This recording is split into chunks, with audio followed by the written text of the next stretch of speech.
Ya estamos de regreso aquí en Ángulos y como les decíamos antes de la pausa, vamos a platicar acerca de temas que tienen que ver con la seguridad, sobre todo por lo que sucedió los 2 últimos días de la semana pasada en que conocimos la renuncia de algunos jefes de seguridad. Se venció el plazo para que los que no pasaron los exámenes de control de confianza se fueran directito a su casa y también los disturbios de los vándalos que quisieron acabar con el centro de la ciudad. Lo digo, por supuesto, con sarcasmo. Platicamos de esto con Rubén Martín. Bienvenido, Rubén. ¿Qué tal? Un saludo a todos ustedes. Gracias, Ricardo, y a todos ustedes.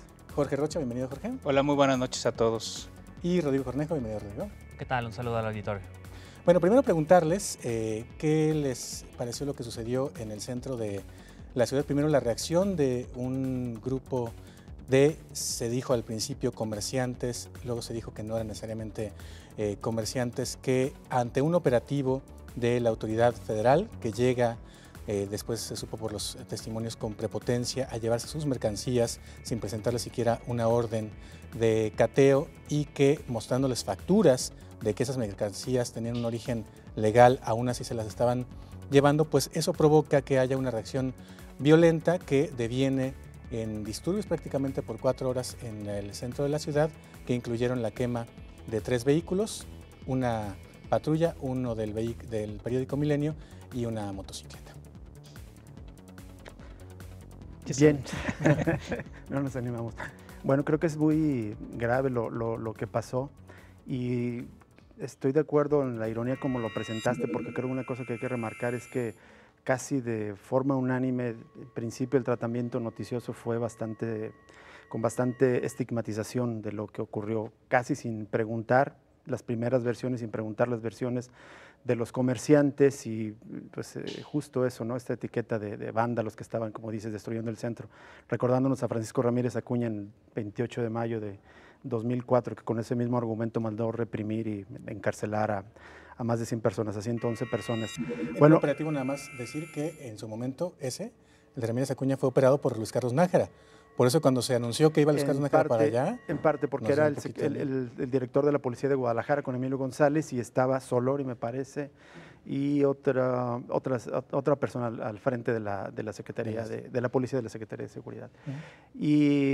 Pero sí, coincide que hay como continuidad de actores, ¿no? La otra cosa es que hay continuidad de estas prácticas y de estos patrones de relación con lo que se llama la economía informal, digamos en el aspecto como más condescendiente, o economía ilegal o pirata en el otro, ¿no? Hay la idea de que, equivocada, creo yo, de que en San Juan de Dios es un centro, digamos, como de delincuencia, que se vende mercancía ilegal y que incluso es peligroso ir, ¿no? Muchos que viven de Chapultepec para allá como que tienen ese prejuicio. Pero sin desconocer que evidentemente sí hay ese tipo de actividad, eventualmente. En esencia se trata de uno de los centros de distribución de mercancía más importantes, no solo de Jalisco, sino algunos. Hace poco escuchaba al doctor Carlos Alba del Colegio de México, que está estudiando lo que llaman algunos esta globalización subalterna. Dicho de otras maneras, son estos flujos de intercambio de mercancías, cómo es que llegan desde China, desde el Asia, a varios centros de distribución en varias partes del mundo, y San Juan de Dios es uno de esos. Entonces, mucha de esa mercancía que se dice pirata o ilegal, sencillamente es mercancía que se compra muy barata, que se comercia directamente entre comerciantes de San Juan de Dios y los productores de China o de otras partes de Asia. Entonces, tú ya también dabas un argumento muy importante que parece que es lo que detona. Están hartos los comerciantes de San Juan de Dios, de la zona de Álvaro Obregón, de que llegado diciembre, previo a diciembre, cuando ellos se surten para esta temporada, que es muy importante, curiosamente es cuando se intensifican más estos operativos. Y la otra característica que está ahí presente es que no les respetan ni siquiera que les muestren las facturas para acreditar que la mercancía es comprada debidamente. Creo que este hartazgo de estos comerciantes, porque si te toca un operativo de esos, es como si se incendiara tu comercio, tu local, o sea, se desaparece esa inversión fuerte que hiciste. Entonces, no quiero simplificar, no quiero minimizar, pero sin duda un factor muy importante es esta hartazón de los comerciantes de esta zona ante estos operativos, digamos, irrespetuosos, por decirlo menos, de parte de los elementos de la Procuraduría General de la República o Policía Municipal. Y la otra, mucha de esa mercancía, dicen, es previo, incluso a diciembre, que se roban, incluso este personal en algunas ocasiones. Muy bien, Jorge. Pues mira, yo creo que el tema para mí resalta dos problemas. El primero es este asunto de como tres tipos de comercio que hay en San Juan de Dios, que como bien dice Rubén, es un centro neurálgico de la ciudad y de la región. Es obviamente el tema del comercio formal constituido, no solamente, y que habría que ver a San Juan de Dios y a Obregón como un solo, digamos, clúster de comercio. Obviamente la gente que vende en la informalidad por un lado, y las otras, digamos, estas expresiones de piratería. Digamos, son tres tipos de comercio y que todos son tratados por igual, que para mí ese es un serio y grave problema. Y que es un tema que desde hace muchos años se ha intentado ir como resolviendo y regulando y no se ha logrado. ¿Por qué? Porque ahí hay temas de corrupción, con todo el tema de sí te doy permiso, pero no te doy permiso, entonces sí te me pagas una cuota, pero luego entonces vengo y te hago estos operativos. Si hay un tema que creo que vuelve a resurgir y que es cíclico, además, en esa zona, ¿no? Y es algo que se tendría que tratar de otra manera, sin duda alguna, ¿no?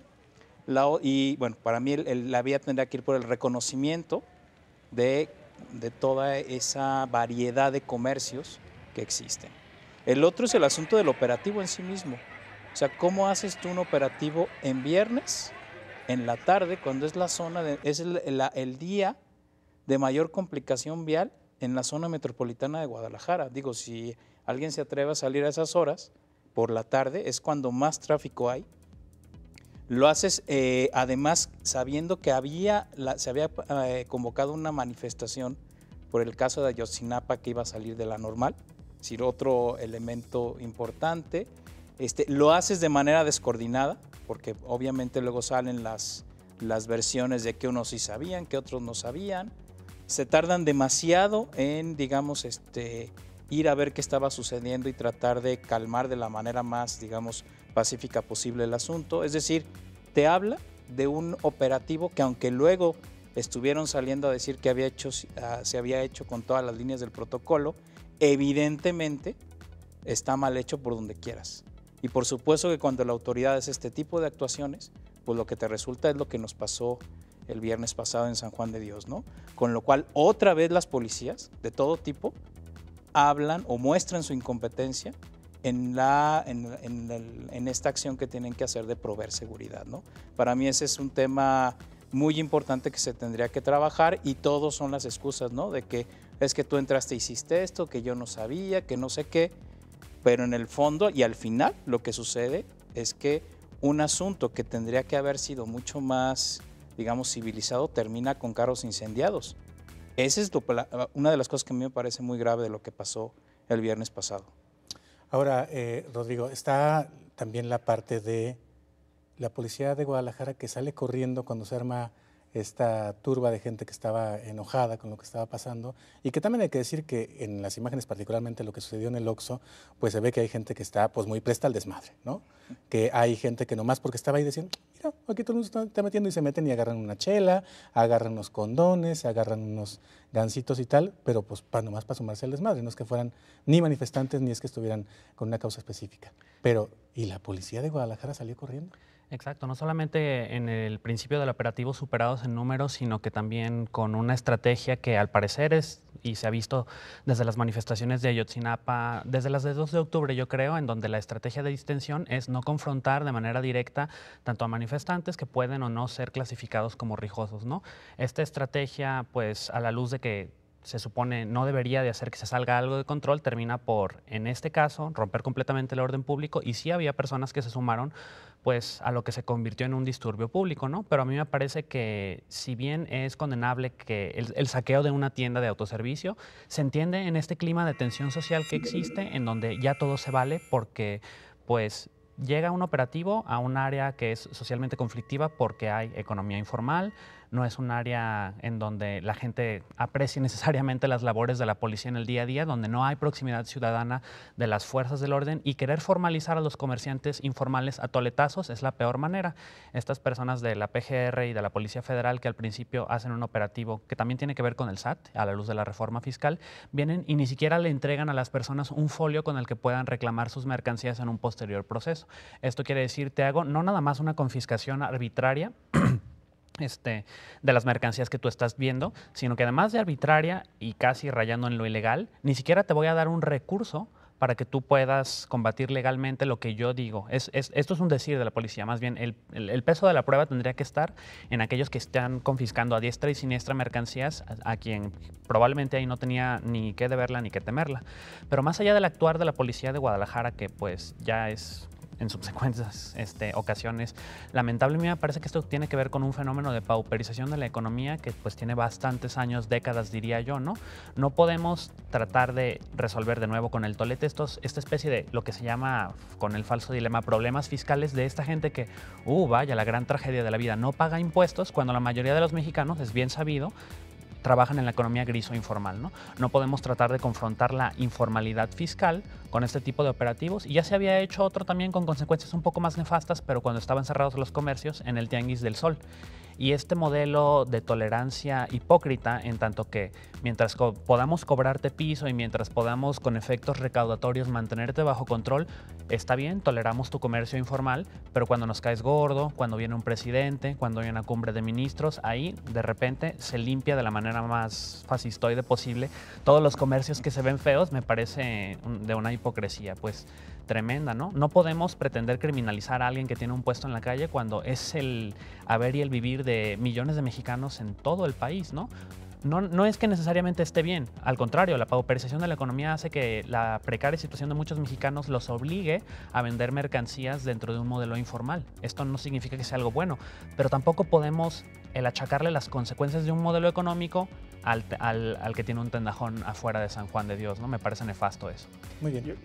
Yo nada más brevemente, por lo que decía Jorge de que fallaron el operativo policíaco, a mí me parece que más que si fallaron o no, si fue deliberado o no, que no intervinieran en ese momento, lo que revela también, en coincidencia con lo que dice Rodrigo, es este clima de tensión social. Yo creo que no debemos de dejar de ver lo que pasó el viernes aquí en Guadalajara como parte de este clima que tenemos en el país. O sea, nos vamos a indignar porque roben una tienda y no nos indignamos porque desaparecen personas. O sea, el país tiene 26,000 personas desaparecidas en un sistema, una maquinaria político-criminal que lo permite, y no nos vamos a indignar por esto. O sea, si vamos a poner prioridades y si supuestamente el Estado liberal cumpliera lo que se dice en la teoría, lo primero debería ser cuidar a las personas antes que la misma propiedad privada. Y por cierto, este clima lo que... Exactamente, ya más adelante a lo mejor lo podemos profundizar sobre eso. O sea, es revelador del clima de tensión social, de hartazgo. Yo creo que muchas de estas gentes que van ahí al principio a enfrentarse con los policías son los que ya aguantaron toletazos, insultos, confiscaciones arbitrarias, como se dice, ¿no? O sea, prendió, digamos, la mecha porque ya estaba caliente esa zona, ¿no? Claro. Estas personas. Hagamos una pausa, después de la pausa abordamos un aspecto que tiene que ver también con lo político, porque es una paradoja que el corporativismo priista se le está revirtiendo. Esos que en su momento fueron sus bases de votos a través de la CNOP y otras organizaciones que están agrupadas en pues lo que luego le da votos al PRI, son los que le están causando mayores problemas a los gobiernos. Y también abordamos que todo esto tiene que ver con un contexto en el que estamos en graves problemas en Jalisco, porque por lo menos 16 directores de seguridad pública que estaban al frente de corporaciones, de acuerdo con el CISEN, no pasaron los exámenes de control de confianza y había que quitarlos ya, porque eran un foco no rojo, rojísimo. Eso platicamos después de la pausa.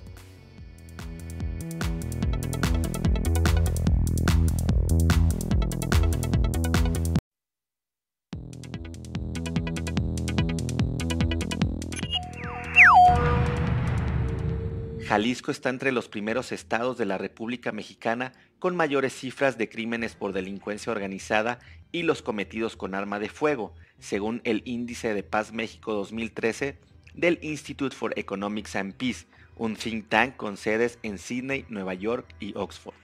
El estudio documenta el deterioro de los niveles de paz en México en un periodo comprendido entre 2003 y 2013. Así, la paz en Jalisco ha decaído en más de un 26% en una década. Con un 2.87 de calificación general, el estado está en el sitio 17 del mapa nacional de la evaluación.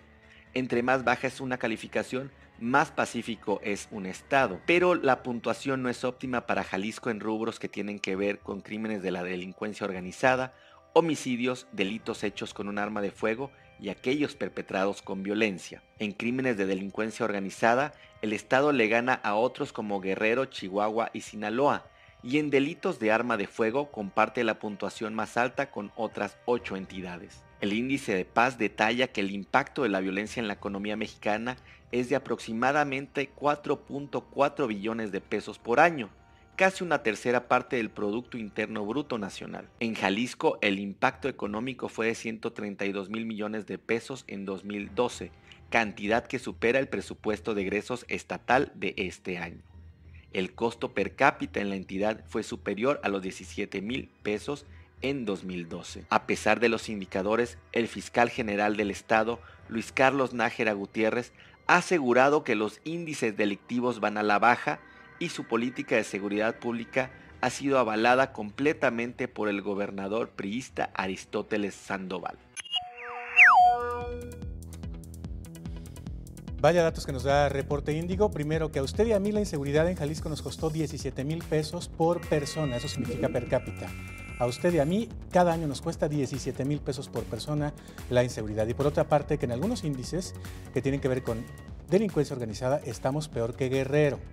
¿Y por qué traemos esto a colación? Porque está ya el resultado de los exámenes de control de confianza y el CISEN ha pedido que vayan así a quitar a algunos directores de seguridad pública, entre ellos al de Zapopan, Hernán Guízar, al de Lagos de Moreno, al de Chiquilistlán y al de Atenguillo, entre otros municipios. Son 25 los que tienen los focos rojos prendidos de la Federación, pero de esos 25 hay 16 que tienen los focos, decía yo antes de la pausa, no rojos, sino rojísimos, lo cual no nos asegura que esa policía no podría estar haciendo lo mismo que la policía de Abarca en Guerrero. Mira, también me gustaría hablar de otras cifras que se han puesto en estos días. Por ejemplo, en desaparecidos, según el Registro Nacional de Personas Extraviadas y Desaparecidas, Jalisco estamos en segundo lugar de todo el país, solo después de Tamaulipas. Tamaulipas tiene alrededor de 1,300 desaparecidos, si mal no recuerdo, y en Jalisco tenemos 1,033. Bueno, esa es la cifra que se registra. Y estamos en segundo lugar en ese rubro, que también es de los más, digamos, delicados en términos de seguridad. Y por supuesto que preocupa mucho que sepamos que el director, bueno, ya exdirector de Policía de Zapopan, haya sido una de estas personas que no pasó las pruebas de confianza, que bueno, primero él mismo junto con el presidente municipal anunció que se iba por motivos personales y después el gobernador se encarga de corregir la plana y dice que no, que es porque es una de esos policías que no habían pasado las pruebas de confianza. Sin duda alguna que el tema está para mí es muy preocupante porque hay cifras que dicen que no estamos avanzando, a pesar de lo que dice el fiscal general, y que además a mí me sigue sorprendiendo el caso de él porque es alguien que desde el sexenio pasado y el actual es de los principales protagonistas que se supone tendrían que cuidar la seguridad del Estado, y los números lo que nos dicen es que no hay más seguridad, al contrario, que se ha ido deteriorando y Nájera continúa en el cargo, ¿no? El caso de Iguala, de la masacre en contra de los estudiantes normalistas el 26-27 de septiembre pasado, es tan importante, ha generado toda esta ola de dolor y de rabia en México y en el mundo, justo porque revela lo que viene ocurriendo, es esta crisis político-social institucional en México desde hace más de una década. Y hay que preguntarnos qué tanto es una crisis producida por qué o provocada por qué. ¿Por qué es importante? Porque Iguala revela este patrón que hay ya de alianza, de trabajo conjunto entre poderes públicos y el narcotráfico. Y aquí creo que tendríamos derecho a pensar que si no esos directores de seguridad pública que se tienen que ir, tendrían que hacerlo justamente porque se reveló que a lo mejor están infiltrados. En 2010, Eduardo Buscaglia, un consultor de la ONU, presentó a los senadores mexicanos un reporte donde hablaba de que el 72% de los municipios de México estaban infiltrados por el crimen organizado, 72% de los municipios. Wow. Son más de 2.400 municipios en el país, estamos hablando de que aproximadamente 1.750, 1.770 municipios del país estaban infiltrados por el crimen organizado. ¿Cuántos de esos estaban aquí en Jalisco en particular? Seguramente había decenas, porque lo hay, porque lo sabemos. Te lo dicen en versiones fuera de grabadora varios políticos o familiares incluso de alcaldes. La política en cuanto va a llegar, no cuando llega a la alcaldía, cuando eres candidato se te arrima el jefe de plaza de cada municipio y te dice o plata o bala. Entonces o aceptas el dinero o corres el riesgo de que te asesinen o a la familia la amenaza. Entonces algunos que a lo mejor si no aceptan ni una ni otra, su decisión es no hacer nada, dejan que el jefe de plaza opere. La otra cosa que opera es el que acepta el dinero, a cambio es que el jefe de plaza del narcotráfico, del crimen organizado, pone el director de la policía municipal de ese municipio. Eso ocurre en todos estos 1.700 municipios. ¿Cuántos de esos hay en Jalisco? Claro que existe esto aquí. Ahora, si esta es una realidad, este es un retrato estas cifras indicaban más o menos un retrato de 2010. Yo no creo que haya mejorado, sino que ha empeorado. Y si existe esta alta cantidad de municipios, casi 3/4 partes del país donde hay penetración del crimen organizado, donde hay lo que a lo mejor no es el término correcto, soberanía sin disputa, porque ya no es el poder público el que gobierna ahí, sino el jefe de plaza. Está encima del alcalde, está encima de las dependencias federales o estatales. El jefe de plaza en narcotráfico es el que decide las cosas esenciales como quién muere y quién vive, o los flujos de mercancía y de dinero. Es el que controla a partir de la economía ilegal también el poder político, curiosamente. Y si esto es así, es obvio que hay gobernadores implicados en el crimen organizado. No nos podemos hacer tontos al respecto. Y si hay varios gobernadores en el crimen organizado, es obvio que un gobierno federal no puede ignorar esta realidad. Existió con Felipe Calderón y necesariamente existe ahora con Enrique Peña Nieto. Entonces lo que nos muestra igual es esta infiltración tan grave.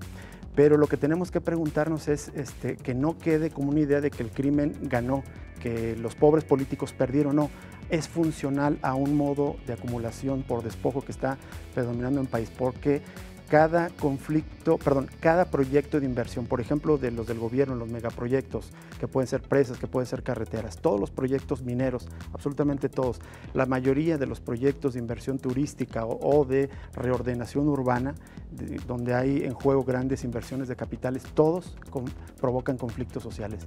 Todos tienen, a los que no aceptan, las comunidades primero se intentan dividir, los que no aceptan el dinero empiezan a criminalizarlos, los que no se ponen en paz incluso con eso se van a la cárcel y los que no se ponen en paz incluso con eso se mueren.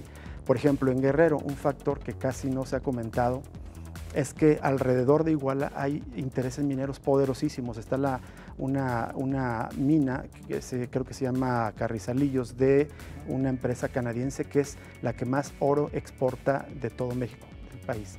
Entonces estamos hablando de cantidades de miles de millones de dólares, son datos de Andrés Barrera del Tribunal Permanente de los Pueblos la semana pasada.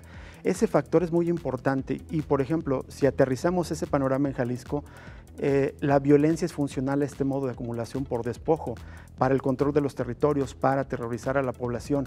¿Cómo es posible que en Jalisco se saque maderas preciosas, que eso lo ha documentado, entre otros, nuestro amigo y compañero Agustín del Castillo, desde un corredor que viene desde Nayarit, una parte de municipios de la costa de Jalisco, de la Sierra y la Costa, salgan por Manzanillo o Lázaro Cárdenas, o igual el hierro, desde hace muchos años y no haya nadie detenidos? Pero sí tienes, por ejemplo, a Celedonio Monroy desaparecido en Ayotitlán, o a Gaudencio Mancilla, que a él sí lo detuvieron, pero no tienes ninguno de los que operan la minería ilegal, ni los talamontes en la cárcel.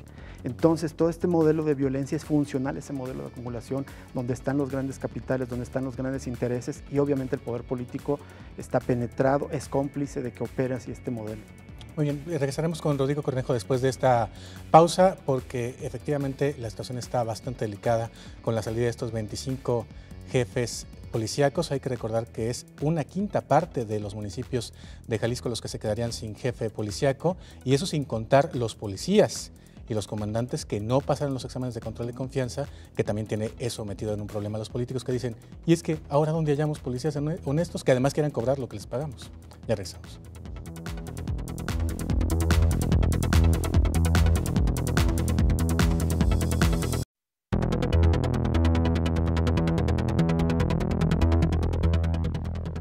Ya estamos de regreso en Ángulos, platicando acerca del panorama de inseguridad que se vive en Jalisco y todo esto cruzado con el despido de jefes policíacos que estaban tan cerca del crimen organizado que el CISEN recomendó su inmediata remoción. Y además los policías de tropa y los comandantes también, que muchos de los presidentes municipales, entonces, por ejemplo el de Tonalá, están diciendo, híjole, es que no encontramos gente que sí pase los exámenes de control de confianza. Así es, pues 1.300 policías pasados, los 1.300 policías tendrían que ser cesados y 3.900 son susceptibles a volver a ser evaluados. Esto quiere decir que las pruebas de control de confianza no resultaron por entero concluyentes. Cabe mencionar que hay distintos componentes de las pruebas de control de confianza, porque se repite esto como un mantra, pues consisten en una toxicológica, en una médica, en una de patrimonio o en un estudio socioeconómico. Son varios elementos, ¿no? Son como 5 o 6 elementos. Normalmente toma alrededor de un día entero el realizárselas. Por ejemplo, el modelo del Estado de México así funciona, ¿no? Lo preocupante de que no se pase uno de estos aspectos no solamente es que, por ejemplo, estos 3.900 policías tengan que volver a ser evaluados, sino es la susceptibilidad de una persona que no pasó uno de estos elementos del control de confianza a ser mucho más corruptible de un elemento que o es nuevo o sí los pasó. ¿A qué quiero referirme con esto? Por ejemplo, sobre el señor Guízar pesaban ya, por una recomendación que de hecho se ejecutó de Derechos Humanos, de la Comisión Estatal de Derechos Humanos, una acusación muy fuerte, bueno, tajante, ¿no? La condena era que torturó mediante un operativo en donde se hizo en una birrería, en donde se detuvieron con lujo de violencia a algunos comerciantes y pues por ahí hubo unas torturas bastante feas, incluyendo la implantación de pruebas a estas personas, ¿no? Esto quiere decir que no es una sorpresa, ¿no? Estas personas que sistemáticamente utilizan métodos ilegales en la procuración de justicia son mucho más susceptibles a hacerle el guiño al crimen organizado y a estas dinámicas de poder y de violencia y a plegarse.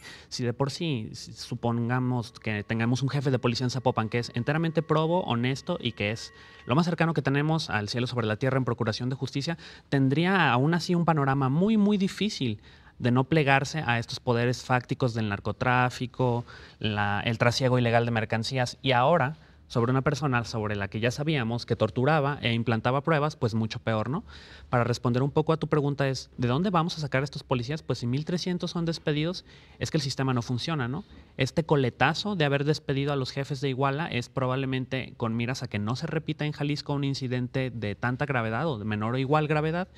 Y la pregunta que ni siquiera yo podría responder es, ¿de dónde sacas fuerzas policíacas confiables? No hay. Y es que el problema no tiene una solución ni sencilla ni unívoca, ¿no? No hay policías. Pero ¿sabes qué? Hay modelos en México probados, bueno, en Guerrero, por cierto, de la policía comunitaria, que son modelos de otra índole, no son estos modelos de Estado con todo este tipo de situaciones, sino donde las propias comunidades empiezan a hacer o a realizar sus maneras de defenderse.